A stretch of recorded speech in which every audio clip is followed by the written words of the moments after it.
Hello दोस्तों। MPPSC का set का एग्ज़ाम दिसंबर में है और यूजीसी नेट का एग्ज़ाम भी दिसंबर में। आप लोग की तैयारी बहुत अच्छी चल रही होगी और नेक्स्ट ईयर 2025 में अच्छी खासी वैकेंसी असिस्टेंट प्रोफेसर की आने वाली है, ऐसा सुना गया है। ठीक है।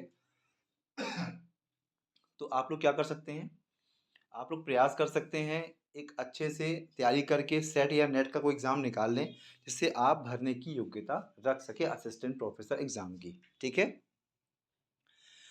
और इसके तहत हमने क्या है, थिंकर्स को सबसे पहले ही चुना है पढ़ाने के लिए, जो आपके सिलेबस में, समाजशास्त्र के सिलेबस में सबसे पहली यूनिट में है और लगातार हमने सभी थिंकर्स को कवर करने की कोशिश की है।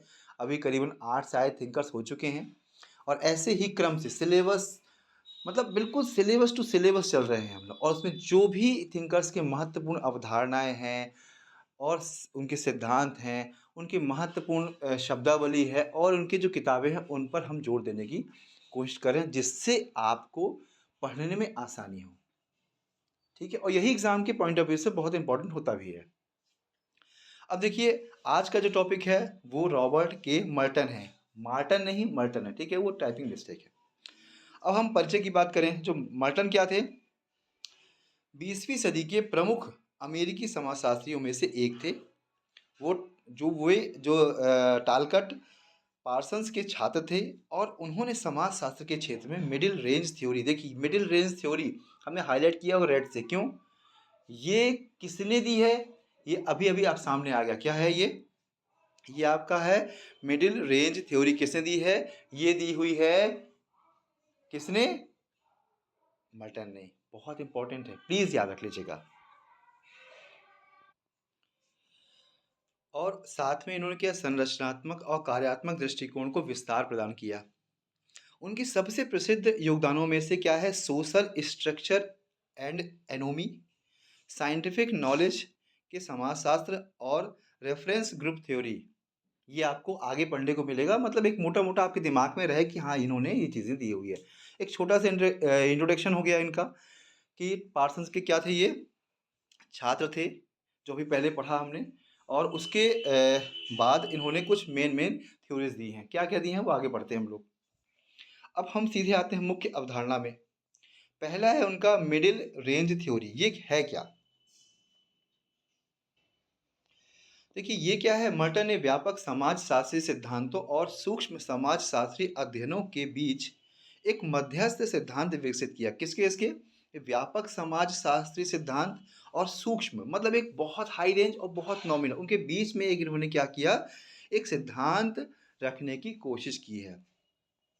इसमें क्या है, यह सिद्धांत विशेष सामाजिक घटनाओं या संस्थाओं की व्याख्या करता है, न कि पूरे समाज की। इसके माध्यम से छोटे जो पैमाने पर समस्याओं को हल किया जा सकता है और यह कार्यात्मक दृष्टि से जुड़ा हुआ है। क्लियर हुआ आपको। एक आपको दिमाग में ये रखना है कि ये किसने दिया, मिडिल रेंज थ्योरी। ठीक है। नेक्स्ट हम आते हैं संरचनात्मक कार्यात्मक में मैनिफेस्ट और लेटेंट फंक्शन। ये भी कहाँ है, ये भी शब्द यदि आप पढ़ेंगे तो ये भी मर्टन के द्वारा दिया गया है। मर्टन क्या करते हैं, संस्थाओं और क्रियाओं के दो प्रकार के कार्यों की पहचान की है। एग्जाम पूछ सकता है कि संस्थाओं और क्रियाओं के दो प्रकार के कार्यों के बारे में जो बताया गया है मर्टन के द्वारा, वो कौन कौन से हैं। पहला है मैनिफेस्ट फंक्शन। स्पष्ट है, स्पष्ट और इरादे के अनुसार परिणाम, जैसे मतलब स्पष्ट इरादे हों आपके, हमको ये काम करना है, जैसे कानून का पालन करना, तो वो मैनिफेस्ट फंक्शन कहलाएगा। और लेटेंट फंक्शन क्या होता है, अप्रत्यक्ष या अनपेक्षित परिणाम, जैसे शिक्षा प्रणाली में वर्ग भेदभाव की प्रवृत्ति। मतलब जब आपका लक्ष्य बिल्कुल स्पष्ट होगा, जब क्लियरिटी होगी, तो क्या मैनिफेस्ट फंक्शन होगा। और जब आपको क्या होगा, थोड़ा सा डायरेक्ट कोई भी चीज़ें नहीं सामने आएगी, आप कुछ काम करेंगे उसका डायरेक्ट आपको रिजल्ट मिले या दूसरी तरह से मिले, तब क्या है, लेटेंट फंक्शन थ्योरी कहलाएगी। ठीक है। तीसरा है, इन्होंने दिया है एनोमी और डेविएशन। देखिए ये जो शब्द है ना, ये शब्द ही एग्जाम में पूछता है कि ये थ्योरी किसने दी है या ये शब्द से संबंध किस थिंकर्स का है, तो आप उसको एज इट इज याद कर सकते हैं और एग्जाम में लिख सकते हैं। मर्टन ने एमिल डार्कहाइम के एमिल डार्कहाइम मतलब ये दुर्खीम है। क्या है ये? दुर्खीम है कि एनोमी सिद्धांत का विस्तार किया। इन्होंने जो एनोमी सिद्धांत दिया था दुर्खीम ने, वो दुर्खीम के सिद्धांत को इन्होंने एक्सटेंड किया और बढ़ाया। क्या कहा? समाज में कुछ लोग सांस्कृतिक लक्ष्यों को प्राप्त करने में असमर्थ होते हैं क्योंकि वे समाज द्वारा दिए गए साधनों तक नहीं पहुंच सकते। इससे असंतोष और विचलन डेविएशन होता है। देखिए क्या बोला इसने, जब हम कोई भी काम नहीं कर पाते हैं तो क्या होता है, उससे थोड़ा सा विसंगति होती है, थोड़ा सा असंतोष होता है, तो वो स्थिति कहलाती है एनोमी और डेविएशन। ठीक है। अब उन्होंने 5 अनुकूलन के तरीके बताए हैं। ये भी एग्जाम हो सकता है, एडॉप्टेशन या अनुकूलन के कितने तरीके मर्टन के द्वारा बताए गए हैं। उसमें से पहला है अनुरूपता।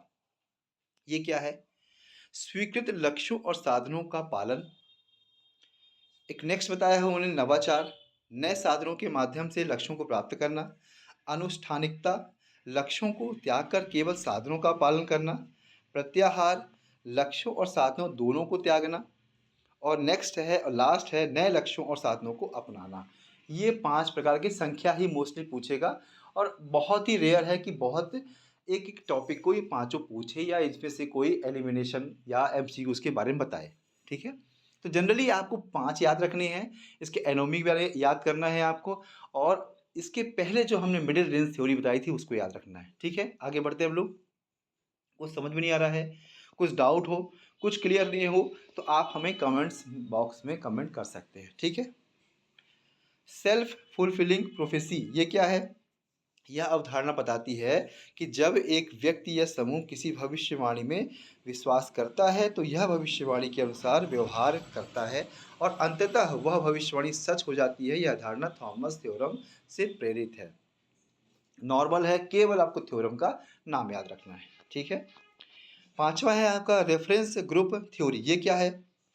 मर्टन के अनुसार व्यक्ति अक्सर किसी समूह की अपेक्षाओं के अनुसार खुद को ढालता है जिसे वह अपने लिए संदर्भ के रूप में मानता है। यह समूह व्यक्ति के मूल्यों और व्यवहार को प्रभावित करता है, चाहे वह व्यक्ति उस समूह का हिस्सा हो या न हो। रेफरेंस ग्रुप थ्योरी मतलब, रेफरेंस का मतलब क्या है? एक संदर्भ समूह आपने पढ़ा होगा शायद। संदर्भ समूह से तात्पर्य यही होता है जिससे जिसको देखकर हम अपने व्यवहार में परिवर्तन लाते हैं, दिनचर्या में, अपने कार्यों में, और लगता है कि हम उन जैसे बन जाएं। सेम यही इसमें भी ऐसा बोल रहा है। क्या है? समूह की अपेक्षाओं के अनुसार खुद को ढालता है, मतलब जैसा समूह होता है ना वैसे ही अपने आप को भी करता है रेफरेंस के आधार पर। ठीक है। और वो उस समूह का हिस्सा बनने का प्रयास करता है। ये नॉर्मेटिव स्ट्रक्चर एंड साइंस ये क्या है? मल्टन ने विज्ञान के समाजशास्त्र पर ध्यान केंद्रित किया है और विज्ञान के 4 मुख्य आदर्श नियमों का वर्णन किया है। कौन कौन से हैं?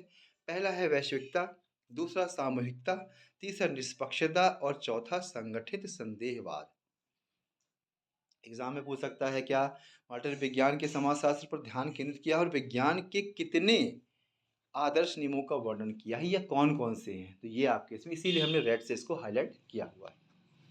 अब हम आज सीधे से आते हैं। अभी हम अवधारणाएं पूरी क्लियर कर ली हम लोगों ने, जितनी भी महत्वपूर्ण थी वो सब कर लिया आपके एग्जाम पॉइंट ऑफ व्यू से। तो आप इनको एक बार रिवीजन कर लेना, वेरी शॉर्ट नोट बनाना, और इसके बाद जो नेक्स्ट डे में एमसीक्यूज होंगे उनको सॉल्व करने की कोशिश करना, तो आपको समझ में आएगा कि हाँ हम कितना बेहतर कर पा रहे हैं। ठीक है। अब किताबों में आते हैं। पहली किताब है social theory and social structure. ये क्या है? यह मटन की सबसे महत्वपूर्ण पुस्तक है जिसमें उन्होंने समाजशास्त्री सिद्धांतों और समाज की संरचना के बीच संबंध को समझाया है। ठीक है। उन्होंने क्या बताया है इसमें? इसी किताब में ही middle range theory, manifest and latent function और एनोमी सिद्धांत का विस्तार से वर्णन किया है। एग्जाम में ऐसे घुमा के भी पूछेगा कि मिडिल रेंज थ्योरी मर्टन के किस किताब से संबंधित है, तो आपको ये याद रखना है, social theory and social structure. Okay, समझ में आ रहा है आपको? देखिए कोई चीज़ समझ में नहीं आ रही हो, कोई कंफ्यूजन हो, तो आप हमें कमेंट्स बॉक्स में लिख सकते हैं। इस बार को हम बार बार रिपीट करते हैं, और नेक्स्ट जब आपका इसमें वीडियो आएगा तो उसमें इसके एमसीक्यूज कुछ होंगे, उनको सॉल्व करने की कोशिश करना। ये MCQs exam point of view से बहुत इंपॉर्टेंट है और एक रिवीजन भी हो जाएगा, एक टेस्ट हो जाएगा आपको कि आपको कितना आता है। ओके, नेक्स्ट है on the soldiers of giants. ये क्या है? यह एक प्रमुख पुस्तक है। इसमें मर्टन ने विज्ञान के विकास और वैज्ञानिक योगदान के बारे में विश्लेषण किया है। इसमें उन्होंने विज्ञान की समाजशास्त्रीय परंपराओं को समझाने का प्रयास किया है। क्या किया है? विज्ञान की समाज शास्त्रीय परंपराओं को समझाने का प्रयास किया। ये भी एक महत्वपूर्ण किताब है। ठीक है, नेक्स्ट आते हैं हम लोग द सोशलॉजी ऑफ साइंस। ये क्या है? इस पुस्तक में मार्टन ने विज्ञान के समाजशास्त्र का गहन अध्ययन किया और वैज्ञानिक समुदाय के नियमों और मानदंडों का विस्तार से विश्लेषण किया। क्या किया इसमें? इसमें मेन चीज़ क्या की? समाजशास्त्र का बहुत डीप अध्ययन किया, गहन अध्ययन किया, और साथ में वैज्ञानिक समुदाय, जो वैज्ञानिक नियम होते हैं वो समुदाय से मतलब कैसे जुड़े हैं, मतलब समुदाय और ये विज्ञान आपस में कैसे ज्वाइंट है, क्या क्या महत्वपूर्ण योगदान है, इसके बारे में। ठीक है, नेक्स्ट है द द थ्योरेटिकल सोशलॉजी। ये क्या है? इसमें मर्टन ने समाजशास्त्री सिद्धांतों के विकास और उनके उपयोग पर चर्चा की है। यह पुस्तक मिडिल रेंज थ्योरी और अन्य सिद्धांतों पर गहन विचार विमर्श करती है। देखो, एक तो किसमें दी है मिडिल रेंज थ्योरी, वो क्लियर हो गया आपको, और इसमें क्या है? मिडिल रेंज थ्योरी का गहन से विस्तार, बेहतर से विस्तार किया है इस पुस्तक में।